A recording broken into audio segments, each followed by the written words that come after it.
Análise política, com Orion Teixeira. Olá, Orion, muito bom dia para você. Bom dia, Luciana, bom dia, Murilo, Lucas e ouvintes espectadores da Band News. Prazer voltar a falar com vocês. Bom dia. Bom dia. Prazer sempre todo nosso. Orion, o primeiro tema hoje é sobre a PEC, né, de privatizações no que diz respeito aí ao governo do estado. Sim, Luciana, desde a segunda-feira o tema mais comentado na Assembleia Legislativa foram os motivos que levaram o governador Romeu Zema, que pretende vender às estatais mineiras patrimônios públicos, econômicos e sociais construídos aí há mais de 60 anos. E a conclusão que chegaram deputados, tanto governistas como os oposicionistas, é de que o medo de ser derrotado levou o governador Romeu Zema a apresentar a proposta de emenda constitucional, ou simplesmente PEC, para mudar a Constituição. Como vocês já informaram aí, a PEC quer eliminar da Constituição a consulta popular, o chamado referendo sobre as privatizações. Esse dispositivo aí foi colocado na Constituição pelo então governador Itamar Franco, que governou Minas Gerais aí de 1999 a 2002, para blindar e desestimular a perda desses patrimônios estatais. No caso específico, Zema sabe que se for feita, por exemplo, essa consulta popular, não vai ser aprovado, ele vai ser derrotado. Então, por isso ele quer tirar essa exigência constitucional. A segunda mudança constitucional pretendida por Zema é reduzir o chamado voto qualificado de 48 dos 77 deputados estaduais para apenas 39, ou seja, aquela base folgada, maioria qualificada de 57 deputados que tanto alardeada pelo governo, dos que estão alistados, deputados que estão alistados em 2 blocos governistas, não lhe dá aí confiança nem fidelidade em casos polêmicos e de grande importância para os mineiros. Daí o rebaixamento do quórum qualificado, que em última análise representa também a redução da autonomia da Assembleia Legislativa em tomar decisões dessa magnitude. As duas propostas revelam um atestado, então uma confissão do próprio governador de que não tem maioria folgada na Assembleia, ou então que não confia em seus aliados para seus projetos ultraliberais. Em outras ocasiões, Zema pôde sentir essa dificuldade sim, quando quis fechar a FUCAM, acabar com a FUCAM, a Fundação Caio Martins, que faz um trabalho imprescindível de educação nas regiões mais remotas do estado, com crianças e adolescentes, nas áreas esquecidas pelo estado, ele saiu perdendo. Em outra votação expressiva, quase perdeu por apenas 3 votos, quando a Assembleia votou o projeto de reposição salarial aos policiais civis, militares e penais. Ficou em 36 a 33, por pouco.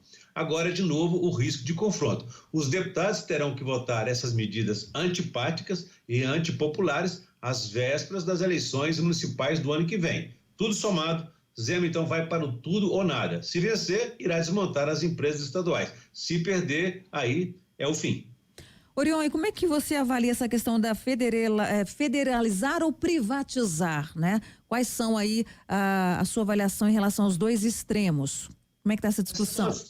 Essas duas propostas que estão assim tramitando na Assembleia Legislativa em função dessa pretensão do governador de dispensar, de não ter mais empresas estatais como a CEMIG e a Copasa nos quadros do estado.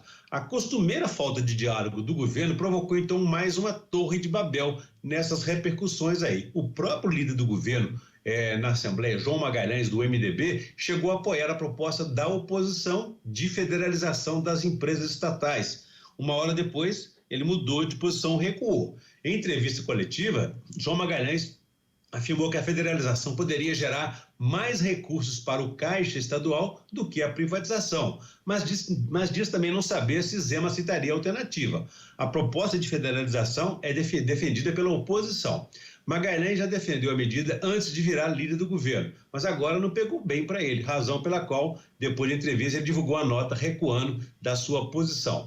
Na Assembleia, então, Luciana, há 2 projetos ali assinados pelo deputado professor Cleiton. Ele apresentou um projeto no primeiro semestre que permite que o governo de Minas repasse o controle da CEMIG para o governo federal. Em outro projeto, ele autoriza o mesmo procedimento para a poderosa Codemig, que é responsável pela exploração do Nióbio. Em troca, Minas ganharia o que com isso? A dívida de Minas com a União seria abatida pelo mesmo valor correspondente dessa troca. Enfim, a dívida hoje de Minas é de 150 bilhões de reais. O valor da venda, do repasse aí da CEMIG, da CODEMIG, Copasa, enfim, para o governo federal, então abateria esse valor na dívida de Minas Gerais. O texto está na Comissão de Constituição e Justiça da Assembleia.